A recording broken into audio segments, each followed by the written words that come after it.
Labubu was created by an artist named Kesing Lung from Hong Kong, Belgium, in about 2015. According to sources, the design was inspired by Nordic fairy tales, elves, monsters, childhood memories.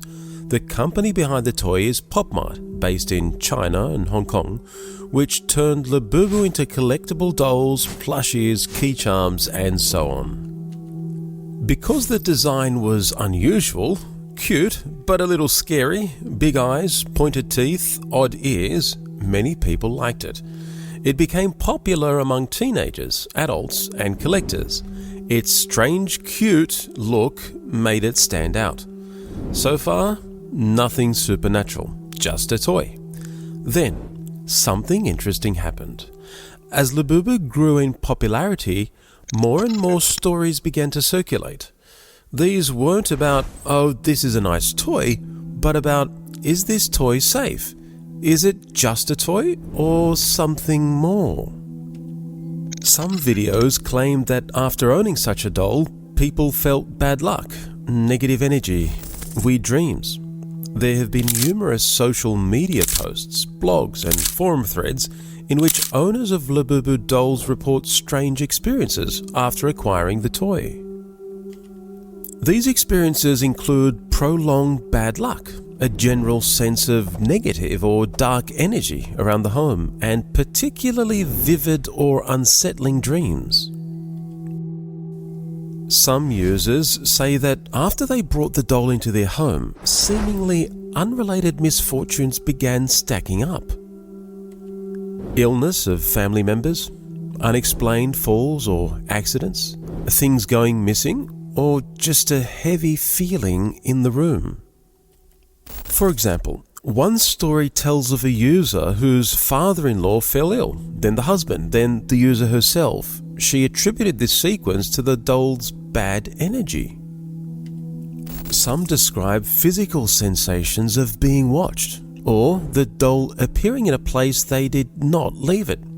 One blog reports broken mirrors, nosebleeds, odd mood dips, flickering lights, all tied in the user's mind to the presence of the doll. There are videos on Instagram, TikTok, where people document themselves burning or disposing of the doll after believing it caused or attracted negative events. For example, influencer Natasha Gandhi burned her Labubu after linking it to sickness in her family. Some of the reports may stem from the design of the doll itself. The wide eyes, sharp teeth, unusual aesthetic, cute but crooked, may trigger a subconscious, uncanny valley feeling, making some people uneasy even before any incident. Some claim that the doll resembles the ancient Mesopotamian demon Pazuzu, made famous in films like The Exorcist. This theory became viral across social media, memes, videos, and blogs.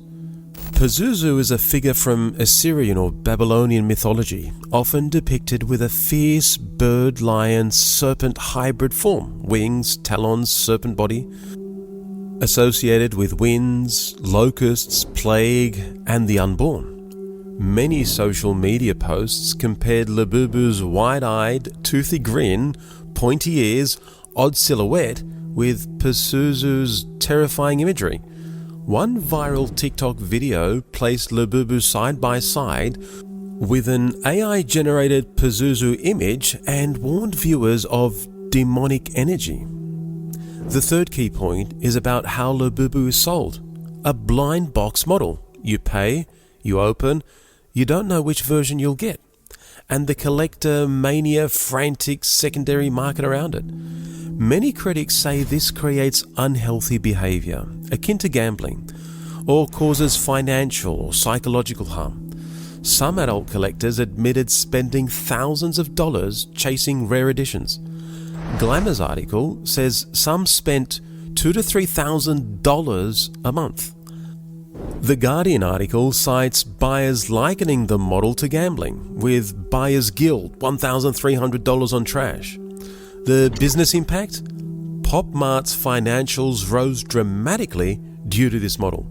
However, regulators in China have warned about addictive nature of such blind box sales. While buying one toy for fun is harmless, when the buying model prompts repeated purchases, financial stress, obsession, or time and energy drain, then it can become an unhealthy pattern. It's important to note that these are anecdotal reports, personal stories, not scientifically verified causation. Many reports admit maybe it's coincidence, yet the pattern of emotion and worry is strong. What Islam says, principles to keep in mind. Now, let's pause the story and look at it through an Islamic lens. If someone around you is asking, is it okay for a Muslim to own a Labubu doll? There are several principles we can apply. 1. Tawheed, oneness of Allah and avoiding shirk. One of the core teachings of Islam is the oneness of Allah, Tawheed, and avoiding anything that leads to associating partners with Him, shirk.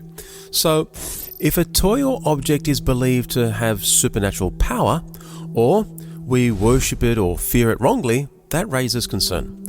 But owning a regular toy or using it for enjoyment in principle is not shirk, unless one consciously associates it with supernatural powers, or worships it, or believes it brings spirits in the house independently of Allah. 2. Belief in jinn and evil is part of Islam. Islam teaches that jinn and unseen beings exist. That means we should not be completely ignorant of the possibility of harm or unseen influences. The Quran says about jinn that they too are communities, so Muslims are allowed to believe that harm could come from unseen sources, but always within the limits of what Sharia allows, seeking refuge in Allah, not attributing power to something other than Allah. 3.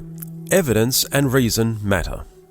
Islam encourages using reason, seeking evidence, avoiding suspicion. The Prophet ﷺ said, investigate before you speak. So if someone claims a toy is cursed or demonic, we should ask, what's the evidence? How reliable? Is it just rumors or deliberate hype? Without solid evidence, we should be cautious. 4. Avoid superstitions and fearing without cause. The Prophet, peace and blessings of Allah be upon him, warned us against baseless superstition, undue fear, attributing too much power to objects. While we are taught to seek protection, for example, saying, A'udhu billahi minash shaitanir rajim, we are also directed to rely on Allah. So, if we buy a toy thinking it automatically brings harm, or is a portal for jinn, then we're slipping into superstition. That is something to correct. 5. Consumer ethics and moderation. Islam also cares about how we spend our money, how we react to trends. Buying something just because everyone else is doing it, spending beyond our means, becoming obsessed, these are pointers to moderation. If the toy becomes a source of excessive desire, pride, or neglect of duty, that is concerning. Some critics of Labubu have pointed to the collector frenzy and high price. May Allah grant us clarity of heart, sound judgment, and protect us from what harms our faith and soul.